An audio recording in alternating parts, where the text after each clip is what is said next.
Pay attention to with the way that Felicia's squatting is the majority of her movements will carry over with all of our different squat variations, whether it is a high bar back squat, a front squat, a low bar squat, or goblet squat, which we're not going to be teaching you today, safety bar squat, or any of the other specialty barbells. The fundamental movements remain the same throughout. Stop. One key point that I want you guys to have a look at is the way that we start with our hip position with our stance. Her stance is where she's comfortable. That's going to be different to each and every one of us. Some of us prefer a wide stance. Some of us have seen someone on TV doing it with a wide stance and they did it very well, so we're trying to do that. That's not the right answer. Okay? The correct stance is the one that's right for you. Okay? So this stance is what is right for Felicia according to her bone length, her hip structure, and the muscles surrounding her hip joint, what's comfortable for her. The first thing that she does with her feet, okay, she points her toes very slightly outwards, not too much. She then focuses on her hip movement, which is externally rotating this bone here. That's called what bone? That's the femur. Okay, what are the muscles responsible for externally rotating this bone? Yeah, let's keep it simple. Glutes. Okay, a lot of people don't know how to squat with their butt very well. All right, and this is one of my favorite ways of teaching people how to turn your butt on before you even move. Okay, so she initiates this movement by externally rotating her femur. Nothing fancy about this, and then she's just going to sit. Okay, so there's a few ways of articulating this cue. We talk about spreading the floor, you may have heard me say, opening your hips, knees out, as I just said, externally rotating a femur. As Ed Cohen, the greatest powerlifter of all time, says, open your taint. Okay, these are all very much the same thing. Okay, 3 more reps. Externally rotates the femur and sits. What we're doing here is, with her stance combined with that cue of externally rotating her femur, is giving her pelvis room to be able to sit in that bottom position and remain neutral. Now Felicia's going to demonstrate what's your first squat variation. Low bar squat. Check it out. Felicia starts by grabbing the barbell as close as her shoulder mobility allows. She's quite tiny with very mobile shoulders, so you'll see that's a very close position.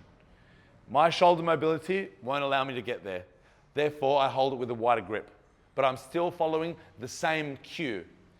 Felicia places the barbell on the muscles created by this close hand position, creates the shelf from the rear deltoids. The barbell will sit on your rear deltoids. Don't think about bony landmarks. Think about soft tissue when we're resting heavy metal objects on our body. Okay, if it's uncomfortable because you feel it's resting on a bone, you're doing it wrong. Okay, and now a very common thing that I hear from little petite girls, I don't have rear deltoids. Yes, you do, right? And when you use this close grip, okay, the cues are from here, elbows back and shoulder blades down. I can feel, even though it's a little bit smaller than mine, there still is a little muscle here that barbell can sit on top of and not bony landmarks. Okay, so that's the rear deltoid. Not below it. Can you just go below it? Go further, further, further. A very common error that I see is people seeing that a low bar squat allows you to lift a heavy weight, so a lower bar squat will allow you to lift an even heavier weight. That's not how it works.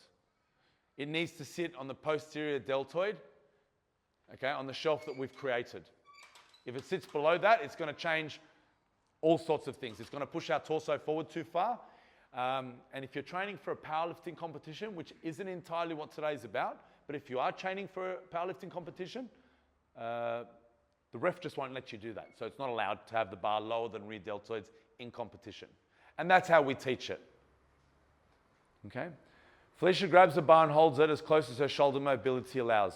Coming under the barbell, she's going to place it on the shelf created by her rear deltoids. Pulling her elbows back and shoulder blades down, she's going to look straight ahead and unrack that weight. Walking back, standing in her preferred stance. which is what's comfortable for her. Toes pointed very slightly outwards, not too much. She's going to, before she even moves, externally rotates that femur, focusing on spreading the floor, pushing the knees out, opening her hips. 3 ways of saying the same thing. Looking straight ahead throughout the entire movement. She squats as deep as her mobility allows, which just so happens to be an ass to grass squat. Okay, but her focus isn't on squatting ass to grass. It's to squat as low as her mobility allows, while still maintaining a neutral pelvis angle and therefore a neutral spine and rack. Felicia comes up to the bar, grabs the bar as close as her shoulder mobility allows. We're going to do a high bar squat now. The same hand position, it's the same cue. Some people need more mobility to achieve the low bar position in the shoulders, but someone like Felicia, same hand position. Okay?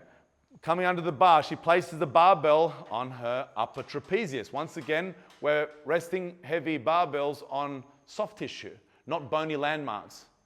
Okay? A common error that I see, in fact, a very popular, famous person, Arnold Schwarzenegger.